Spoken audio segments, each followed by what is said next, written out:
wanted to share with you 4 types of child assessment. I think there are only 4. If you can think of another one, see me after this talk, okay? And we'll chat. So I want to share these 4, and I think they should be part of any comprehensive assessment system.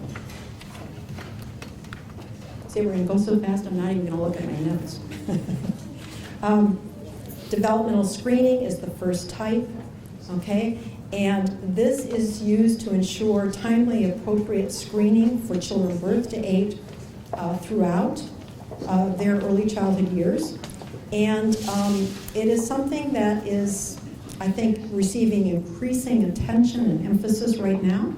And many states actually fall short of meeting the frequency for well child visits and screenings as recommended by the American Academy of Pediatrics. Okay? I'm not going to read all of these recommended practices. You can get them on the website. The talk will be there, so I'm going to let you look through the recommended practices, okay? Diagnostic assessment. Okay. Diagnostic assessment takes place after screening. So first we screen, and when concerns are raised during the screening process, the next step of assessment is diagnostic. That's what we sometimes call evaluation, because we're going to take a deeper look at the child and really gather more information that will help us understand if this child does have a significant delay or perhaps a disability that requires special education, therapy, or some other kinds of supports, okay? And the practices that are recommended are up there, very much supported by the Individuals with Disabilities Education Act. It kind of spells it all out, how that process works, and you've got school psychologists that help you with that.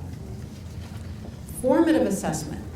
Now this is the new one in early childhood, and it's tripped people up because we sometimes call it screening. But this is really the form of assessment that teachers actually use all the time, and maybe they don't call it this, where they just gather information on children as part of the teaching and learning process, right? It's something they just do.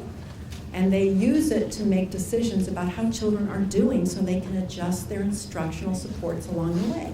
It doesn't mean that these children necessarily go to special education. It's used by teachers in classrooms to make adjustments as needed. Are you all familiar with this? I can tell you in the K through 3rd grade world, it's widely known and used.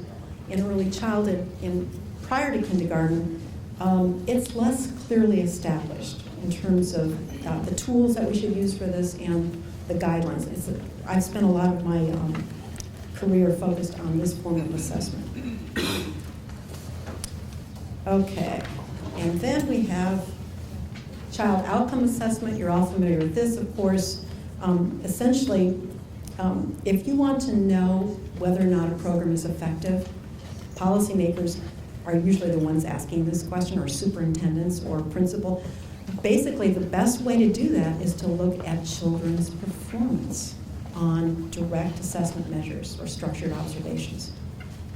You know, classroom quality and program quality measures tell us that's more like the way in which children progress, but it doesn't really tell us how children are doing. We have to directly assess children to give us that information.